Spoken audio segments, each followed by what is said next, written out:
Bueno, y esta es una foto juvenil de Silvina Ocampo, una poeta argentina que vivió una pila de años, no me acuerdo exactamente cuántos, 1903 a 1993, es decir, murió de 90 años y no hace tanto tiempo, y es una brillante poetisa, poeta, insisto, que no debo decir poetisa, yo creo que no se debe decir poetisa, no es denigratorio, al contrario, es como decirle doctor a una doctora o ingeniero a una ingeniera.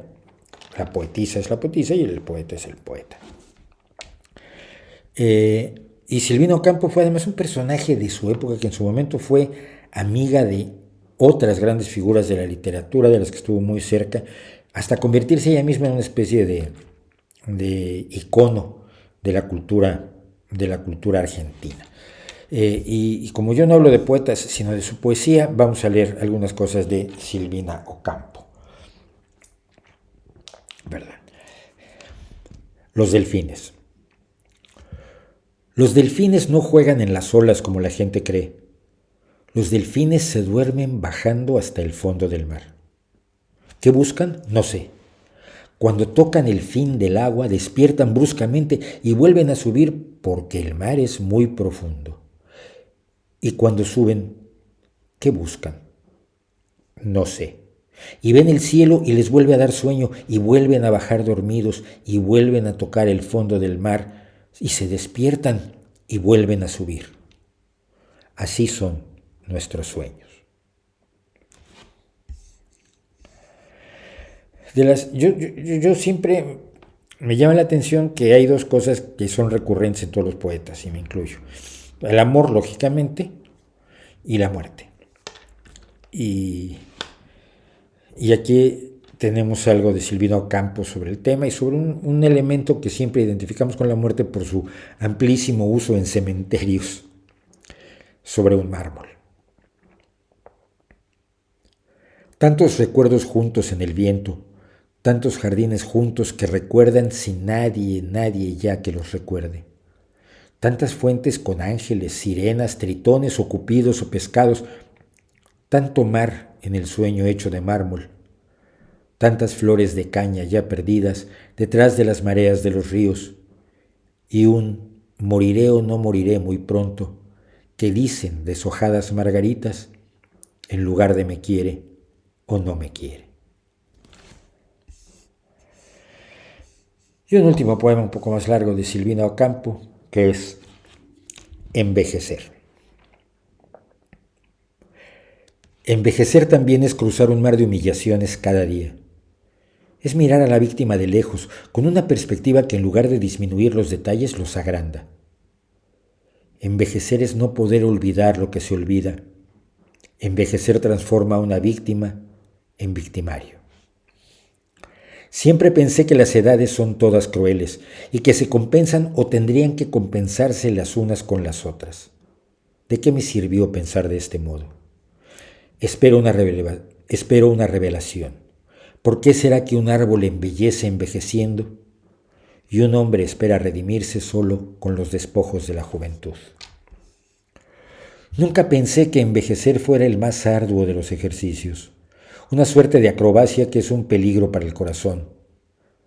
Todo disfraz repugna al que lo lleva, la vejez es un disfraz con aditamentos inútiles. Si los viejos parecen disfrazados, los niños también. Esas edades carecen de naturalidad, nadie acepta ser viejo porque nadie sabe serlo como un árbol o como una piedra preciosa. Soñaba con ser vieja para tener tiempo para muchas cosas. No quería ser joven porque perdí el tiempo en amar solamente. Ahora pierdo más tiempo que nunca en amar porque todo lo que hago lo hago doblemente. El tiempo transcurrido nos arrincona. Nos parece que lo que quedó atrás tiene más realidad para reducir el presente a un interesante precipicio. Silvina Ocampo, poetisa argentina, léanla, hay muchísimas cosas de ella en la red, todas valen la pena. Y, como siempre, muchísimas gracias, Silvina.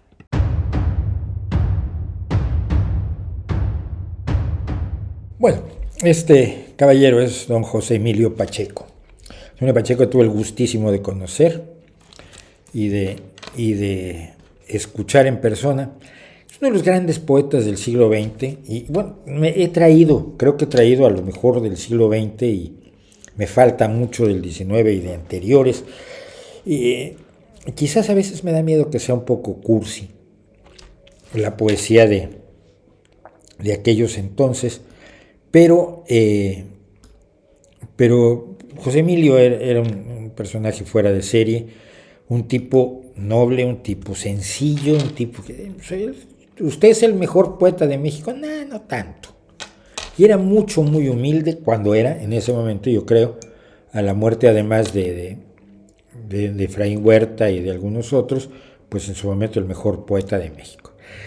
Pero quiero abrir con un micropoema de 2 líneas, aunque también es importante el título, funge como tercera línea, para ubicarnos. Y esto se llama Antiguos compañeros se reúnen. Y el poema dice: ya somos todo aquello contra lo que luchamos a los 20 años. Bueno, no todos, pero algunos de los que están alrededor de López Obrador y López Obrador mismo, y algunos otros que están alrededor de ciertos espacios de supuesta izquierda en propia América Latina, y no diríamos en España, que también los hay por montones. Algunos son todo aquello contra lo que lucharon a los 20 años, y qué bueno que José Emilio Pacheco lo pudo ver. Vamos a leer algo de reflexión sobre su propia poesía, que se llama La noche nuestra interminable. Mis paginitas, ángel de mi guarda, fe de las niñeras antiquísimas, no pueden, no hacen peso en la balanza contra el horror tan denso de este mundo. ¿Cuántos desastres ya he sobrevivido? ¿Cuántos amigos muertos? ¿Cuánto dolor en las noches profundas de la tortura? ¿Y yo qué hago? ¿Y yo qué puedo hacer? Me duele tanto el sufrimiento de otros y apenas intento conjurarlo por un segundo con estas hojitas que no leerán los aludidos, los muertos, ni los pobres, ni tampoco la muchacha martirizada. ¿Cuál Dios podría mostrarse indiferente a esta explosión, a esta invasión del infierno? ¿Y en dónde yace la esperanza? ¿De dónde va a levantarse el día que sepulte la noche nuestra interminable doliendo? Es brutal, es absolutamente brutal. Los elementos de la noche. Bajo el mínimo imperio que el ver no ha roído, se derrumban los días, la fe, las previsiones. En el último valle la destrucción se sacia en ciudades vencidas que la ceniza afrenta. La lluvia extingue el bosque iluminado por el relámpago. La noche deja su veneno. Las palabras se rompen contra el aire. Nada se restituye, nada otorga el verdor a los campos calcinados. Ni el agua en su destierro sucederá a la fuente, ni los huesos del águila volverán por sus alas. Y un último breve poema de don José Emilio Pacheco, que hace poco tiempo, por cierto, nos dejó. Una pena, yo la última vez lo vi aquí precisamente en Gijón, en la Semana Negra, que vino a leer poesía, donde también vi por última vez amigos como Ángelo González o a Juan Bañuelos, que me parece una de las cumbres de la poesía mexicana. Éxodo. En lo alto del día eres aquel que vuelve a borrar de la arena la oquedad de su paso. El miserable héroe que escapó del combate y apoyado en su escudo mira arder la derrota. El náufrago sin nombre que se aferra a otro cuerpo para que el mar no arroje su cadáver a solas. El perpetuo exiliado que en el desierto mira crecer hondas ciudades que en el sol retroceden. El que clavó sus armas en la piel de un dios muerto, el que escucha en el alba cantar un gallo y otro, porque las profecías se están cumpliendo. Atónito y sin embargo cierto de haber negado todo, el que abre la mano y recibe la noche. José Emilio Pacheco, gracias por la poesía, porque al final lo que nos queda son los poemas, lo que nos queda son las canciones, lo que nos queda es el recuerdo de las cosas buenas, de las cosas nobles. Lo demás, como dijo también el poeta, en este caso Shakespeare, lo demás es silencio.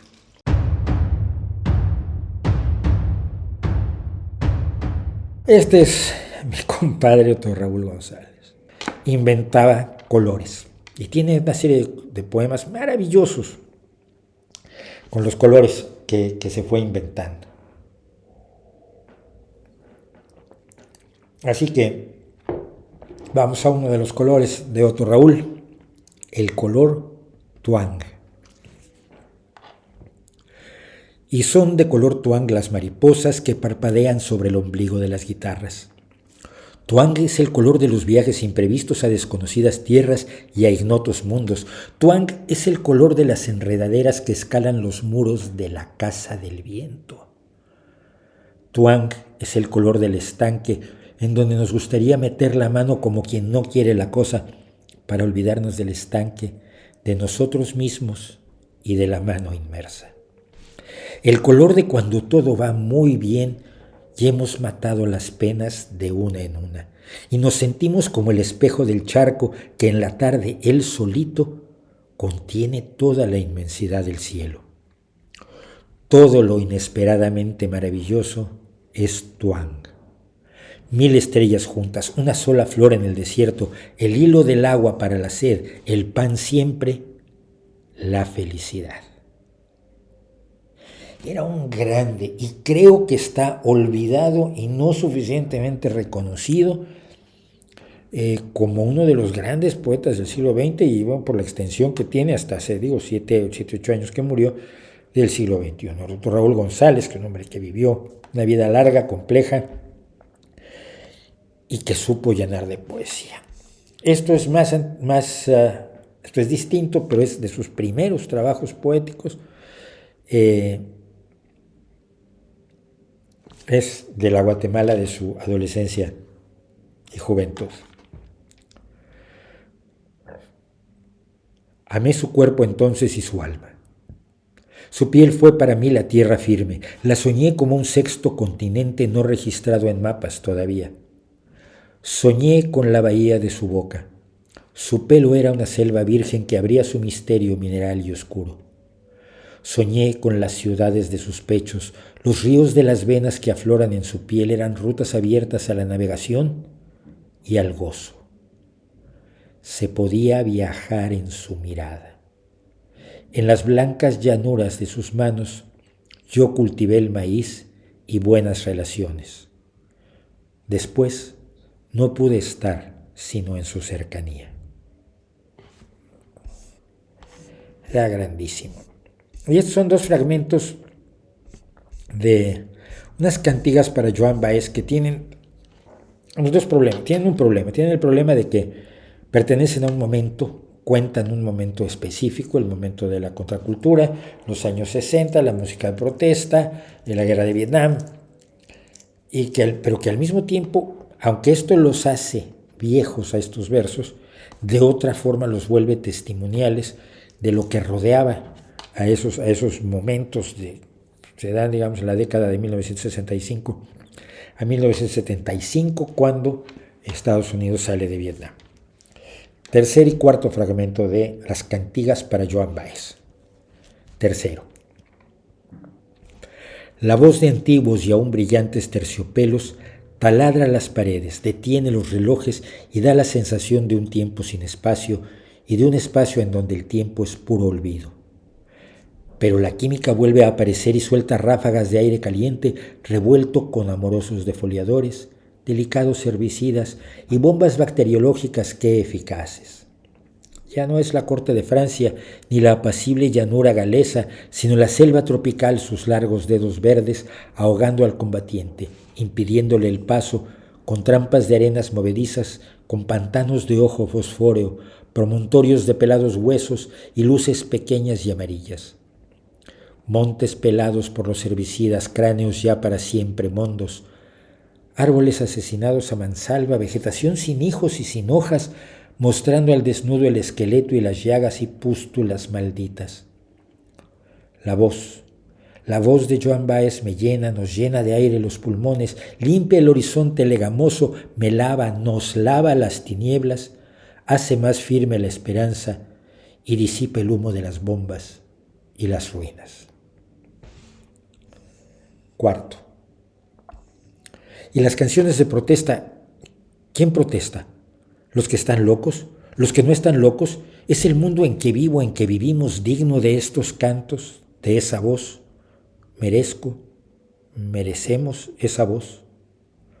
La voz ilumina, la luz canta, el tacto mira, el ojo palpa, y miro y miramos, y palpo y palpamos, y oigo y oímos baladas y romanzas, romances y corridos de otra época, de esta época, de todos tiempos, porque esa voz es intemporal, y no está más allá o más acá del tiempo, porque es el tiempo mismo. Felices e infelices a un tiempo escuchamos esa voz, que es la voz de las flores, pero de todas las flores, incluidas las del cacto. La voz de las inmensas praderas del oeste americano, norteamericano, la voz de las carretas y de los vagones de las largas caravanas, en las que viajaron amándose, rasguñándose, protegiéndose innumerables jóvenes Jacks e innumerables rubias Marys. Es la voz que han levantado para arrollar su dolor a orillas del inmenso Mississippi. Los innumerables sobrinos del tío Sam y sus innúmeras sobrinas, es la voz que recoge la protesta, la triste dulzura, el dolor pisoteado, el amor herido, el suspiro apuñalado, la esperanza rota, la lágrima inútil, el espasmo interrumpido, la caricia no iniciada, el brillo de la sangre, la vengan, en fin, enarbolada. Otto, querido, de veras, eras un grande, además de ser el tío más divertido, uno de los tíos más divertidos con los que yo he tenido la enorme posibilidad de viajar y de vivir. Gracias, mi querido Otto.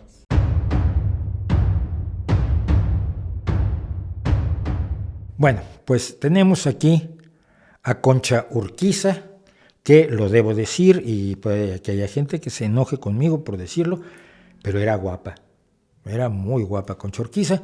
Concha Urquiza es una poeta mexicana nacida en Morelia, Michoacán, en 1910, que empezó a escribir muy joven y que fue una de las grandes poetas mexicanas de principios de la primera mitad del siglo XX. Es una poeta de estilo tradicional, escribió muchísimos sonetos basados en la mitología griega.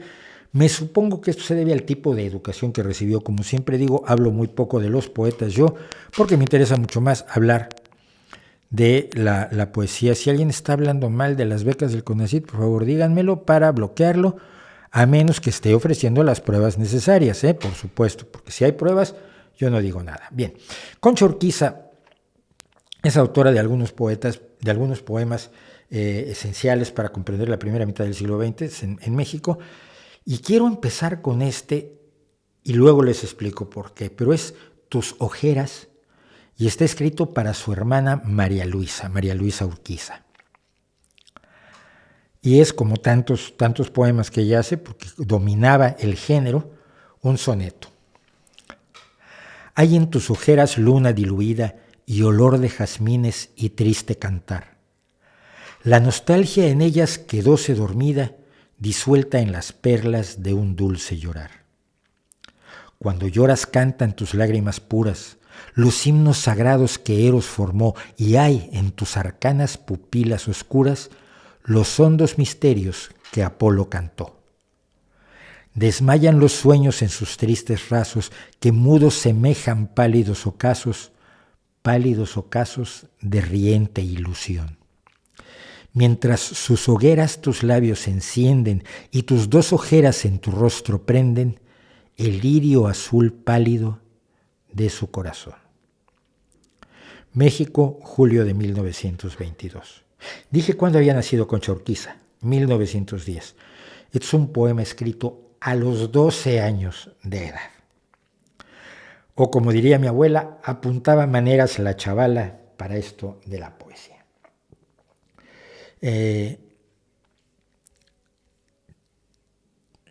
Y quiero leer otro soneto para luego caer a otro tipo de poesía. Quiero decir que te amo y no lo digo. En muchos casos esto era común. Perdón por los ruidos, lo siento de verdad. Estoy tratando de acomodarme, de sentirme un poco menos mal. Era costumbre en los sonetos que la primera línea fuera el título. ¿Se acuerdan de un soneto, Me manda a ser Violante, de Lope de Vega, si mal no recuerdo? Dios mío, puedo hacer el ridículo con el siglo de oro, yo sí quiero. Y esto se llama Quiero decir que te amo y no lo digo. Quiero decir que te amo y no lo digo, aunque bien siento el corazón llagado, porque para mi mal tengo probado que soy tibio amador y flaco amigo. No amarte más es culpa y es castigo, que de ansias de tu amor me has abrazado, y con solo dejarme en mi pecado, extremas tu rigor para conmigo. Solo quiero vivir para buscarte, solo temo morir antes de hallarte, solo siento vivir cuando te llamo. Y aunque vivo ardiendo en vivo fuego, como la entera voluntad te niego, no me atrevo a decirte que te amo. Y luego tuve muchos problemas para decidir cuál de estos dos poemas iba yo a leerles, pero me quedé con este, que es La canción intrascendente. Tonadilla de viajero, del corazón a la boca y de la boca al sendero. Siembra los rumbos del viento y quién sabe si vayas a ser granero en la garganta de un ave. Por los valles y los montes anda a probar tu fortuna, los cabellos de los pinos huelen a viento y a luna. El río tiene su flauta y la fuente sus espejos, quédate y canta con ellos, nosotros vamos más lejos. Tu padre no quiere oírte después de haberte engendrado, no eres más que una canción que el viento se habrá llevado. Viajeros somos, viajeros que andamos nuestro camino, luna y monte, monte y luna, manta y silbo, pan y vino. Y como es recio el camino, llevamos por equipaje en el pecho el corazón y en la boca una canción para el viaje.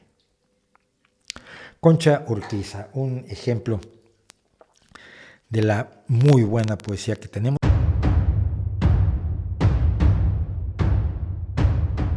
Este caballero se llama Don Porfirio Barba Jacob. Es colombiano y fue un poeta maldito. Un poeta, si no probablemente homosexual, pero si no por lo menos enormemente bisexual. Homosexual era, sabemos que tenía se enamoraba de hombres, pero probablemente también tenía amores femeninos. Da exactamente igual para el caso, y solo lo menciono porque uno de los poemas que voy a leer es dedicado a un chico. Y curiosamente lo tiene que llamar platónico. ¿Por qué en aquel entonces así se jugaba? Es un amor platónico. No, hombre, pues que tenían que ocultarse. Y esto es bien triste porque es gente que sufrió gratis. Y esto es lo que no quieren entender y no se pueden meter en la cabeza los homófobos de lugares como los nazis de Vox.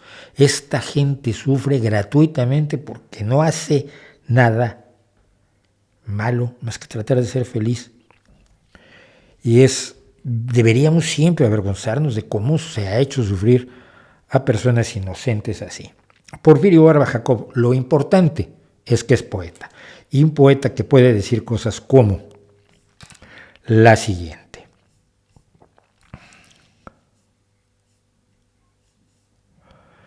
Momento. Yo fuerte, yo exaltado, yo anhelante, apreso en la urna del día, engreído en mi corazón, ebrio de mi fantasía y la eternidad, adelante, adelante, adelante. Es una maravilla. Se nota que me gusta mucho la poesía y quizás sea un defecto. Canción de la hora feliz. Nos vamos a pasar hoy unos minutos, pero yo feliz de hacerlo. Canción de la hora feliz. Yo tuve ya un dolor tan íntimo y tan fiero, de tan cruel dominio y trágica opresión, que a tientas en las ráfagas de su huracán postrero fui hasta la muerte, Un alba se hizo en mi corazón. Bien sé que aún me aguardan angustias infinitas bajo el rigor del tiempo que nevará en mi sien, que la alegría es lúgubre, que rodarán marchitas sus rosas en la onda de lúgubre vaivén. Bien sé que alucinándome con besos sin ternura, me embriagarán un punto la juventud y abril, y que hay en las orgías un grito de pavura tras la sensualidad del goce juvenil.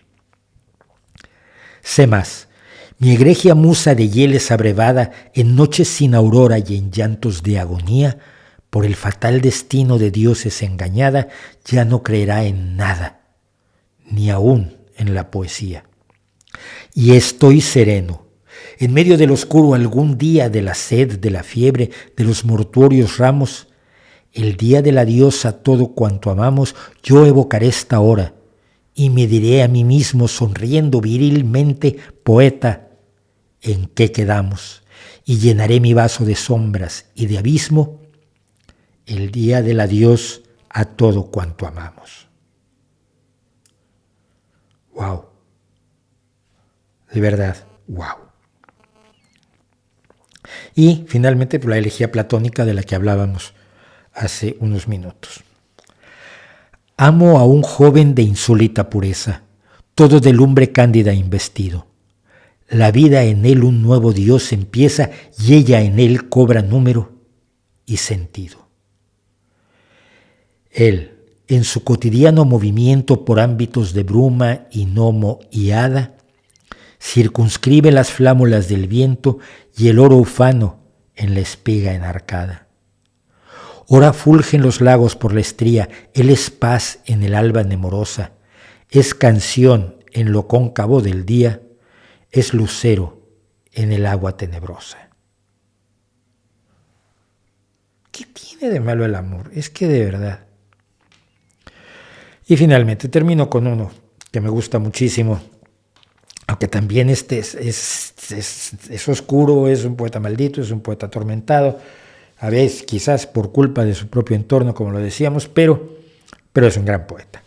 Se llama El Espejo. Mi nombre, tengo muchos, canción, locura, anhelo. Mi acción, vi un ave hender la tarde, hender el cielo.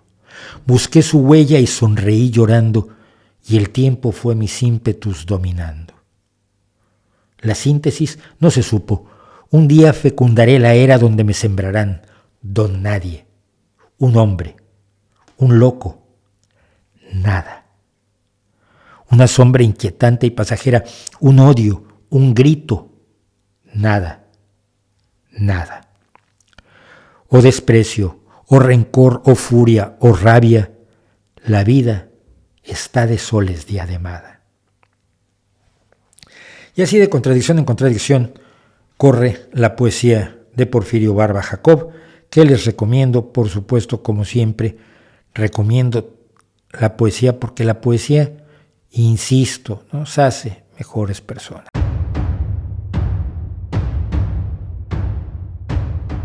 Tenemos a Carmen Mondragón, conocida también como Nahui Olin.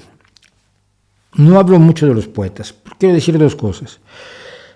Si alguien debería ser un icono del feminismo, de la mujer libre, de la mujer fuerte, de la mujer que toma las decisiones de su vida como le da la gana, debería ser Carmen Mondragón, Nahui Olin y no Frida Kahlo, por favor. Frida Kahlo, que fue una víctima constante de una bestia que era Diego Rivera, un genio de la pintura, pero una bestia que la maltrató hasta decir basta, que le fue infiel, que era un impresentable total.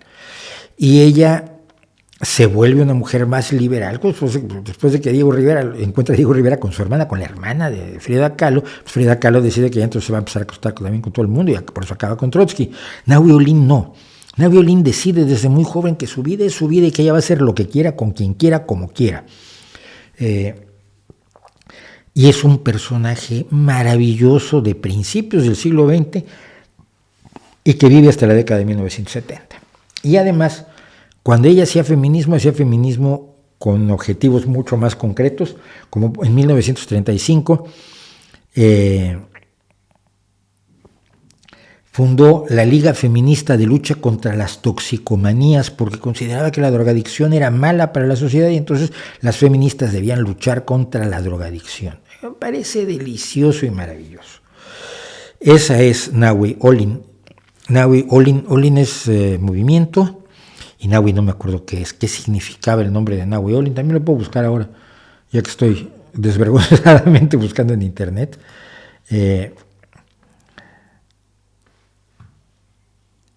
Nahui Olin quería decir que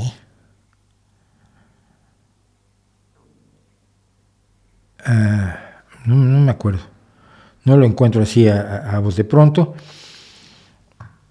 y da bastante igual, lo pueden buscar, para eso está internet allí. Bien, vamos a leer un par de poemas de Nahui Olin, por favor, y lo pongo mejor aquí. La arena que cubre la pirámide de bronce. La arena que cubre la pirámide de bronce es la arena de un desierto que aterra, y cuando se levanta pesa como una ola inmensa que aplasta y va subiendo hasta cubrir el bronce de la pirámide que no tiene espíritu, y su materia va sepultándose sin defensa alguna bajo la fuerza de la arena de un desierto que aterra, de un desierto que ocupa un ínfimo espacio en un enorme continente, de un desierto que quema la materia que no tiene espíritu. La materia que va sepultando la arena que cubre la pirámide de bronce. Aquí un poema que creo que es autodefinitorio. Independiente fui para no permitir pudrirme sin renovarme. Hoy, independiente, pudriéndome me renuevo para vivir. Los gusanos no me darán fin, son los grotescos destructivos de materias sin savia y vida dan, con devorar lo ya podrido del último despojo de mi renovación. Y la madre tierra me parirá y naceré de nuevo, y de nuevo ya para no morir. Un detalle adicional, por cierto, de Nahui Olin es que ella fue además pintora y modelo de muchos pintores, sobre todo de quien fue su amante durante mucho tiempo, el doctor Atl. Entonces, es un elemento sin el cual no se entiende buena parte de la cultura del México del siglo XX, de principios del siglo XX. Finalmente vamos a terminar con esto, para calzarme. Para calzarme los pies tengo que buscar unos zapatos rojos y negros que besen la tierra con las puntas, que perfeccionen los contornos de mis piernas con unos calzados rojos y negros que señalen el peligro de ver mis piernas salir de mis faldas que terminan en las rodillas. Y recojo mis faldas con grandes nudos que no desato más que ante las miradas de aquel a quien le gustan mis rodillas, mis pies calzados con unos zapatos rojos y negros. En mis pasos, que son tan diferentes caminando, he inventado una música moderna que repite mis inquietudes, encarceladas en mis pies calzados de rojo, de negro. Colores que se pueden ver sin ver que hay en mi vida, en mis pasos, en mis pies, algo rojo y negro.